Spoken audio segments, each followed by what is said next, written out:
In this video, we're going to take a look at Celtic's 5 worst signings over the past 25 years. Only permanent transfers will be included, so any loan signings who flop like Shane Duffy and Dewey won't be making the list. Number 1. Vasilis Barkas. The Greek goalkeeper was signed in the ill-fated summer transfer window of 2020 for a fee of £5 million plus future add-ons.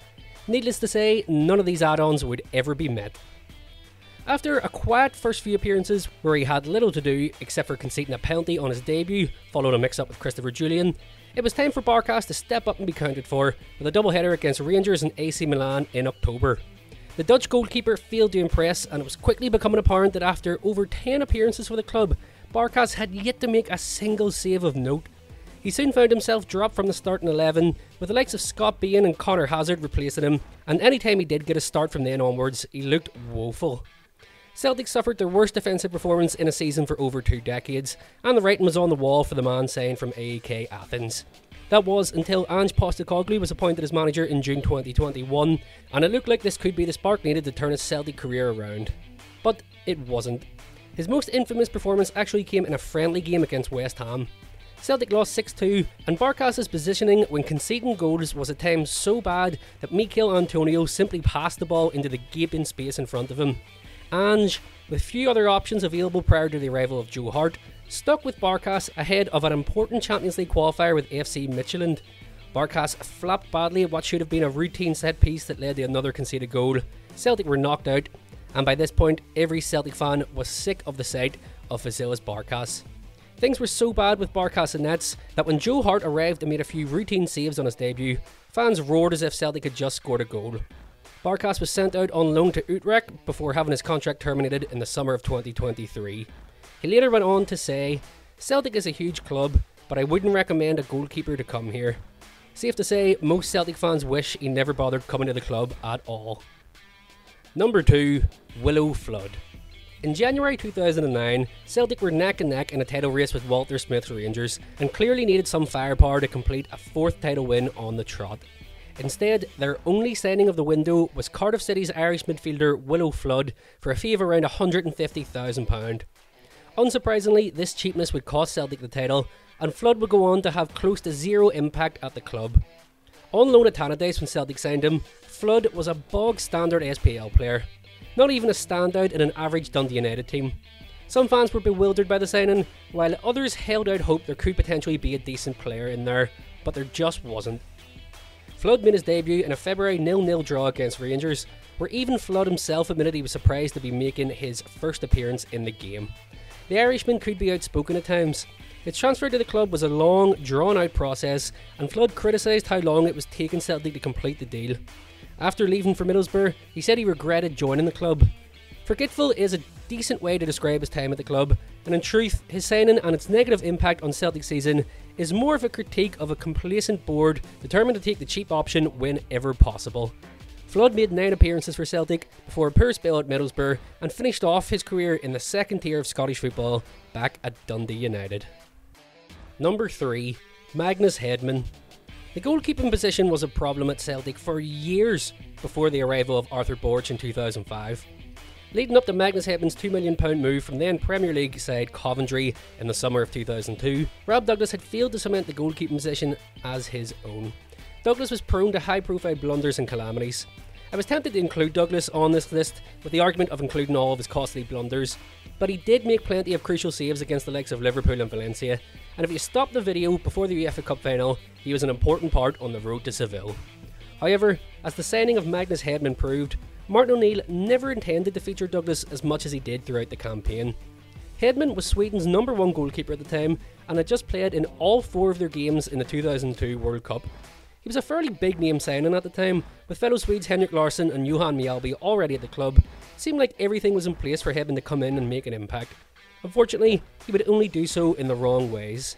He failed to impress in that first season, which led to Rob Douglas' reintroduction, and that led to Hedman being left on the bench, of course, for Celtic's only European final of the 21st century. With Douglas making more errors, the 03-04 campaign was seen as a fresh start for the Swede. He was reinstated as Martin O'Neill's number 1 choice keeper. It pretty much immediately backfired. In a September 2003 Champions League game away to Bayern Munich, Celtic took the lead through an Alan Thompson goal, only for a barren equaliser to be followed up by a late Hedman blunder to give the Germans the win.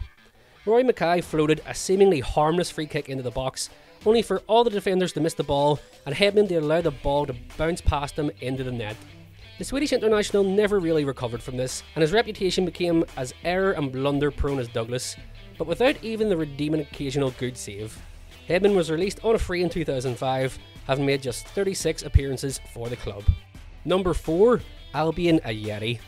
Back to the disastrous summer of 2020 for this one.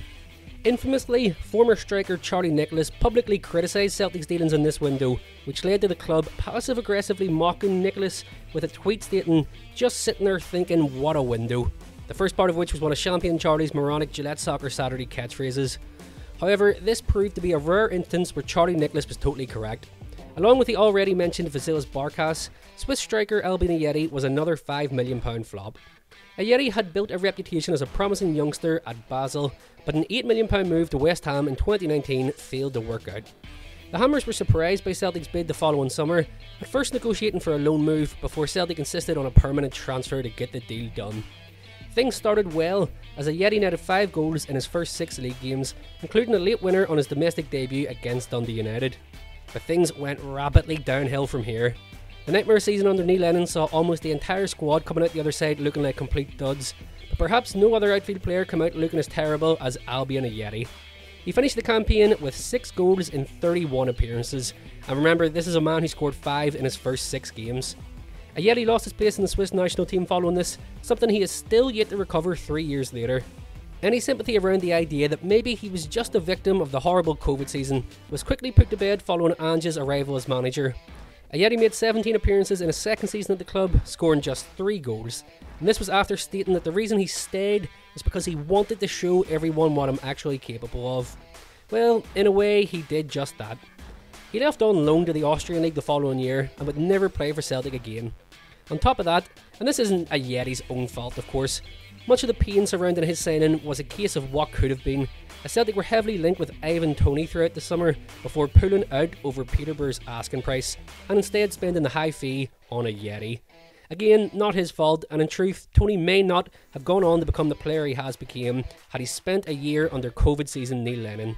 In truth, Toney's signing would also have been a gamble. And number 5, Raphael Scheidt. What more can be said that hasn't been said already?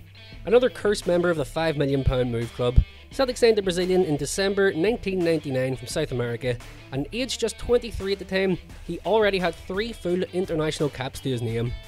In reality though, handing out caps to run-of-the-mill at best Brazilian league players was a tactic employed by the Brazilian national team at the time to entice European clubs into making bids. In December 1999, under the management of John Barnes, unfortunately there were no bigger suckers than Celtic. Barnes later came out and tweeted that Scheidt was not his signing, and indeed rumours persisted that Kenny Dalglish, Celtic's director of football at the time, made a move for the Brazilian after watching a best-of compilation videotape of the player. Due to a mixture of injuries, appendicitis on the eve of his debut, and one after a collision with a teammate in training, and also just living up to his name, the midfielder only ever made 3 appearances for Celtic. Any hopes of a career revival when Martin O'Neill arrived in the summer of 2000 were quickly extinguished when O'Neill told Scheidt after a particularly poor training session, "I like footballers who are not like you. I like footballers who play well." So let me know your thoughts on any nightmare signings I haven't mentioned here, and thanks for watching the video.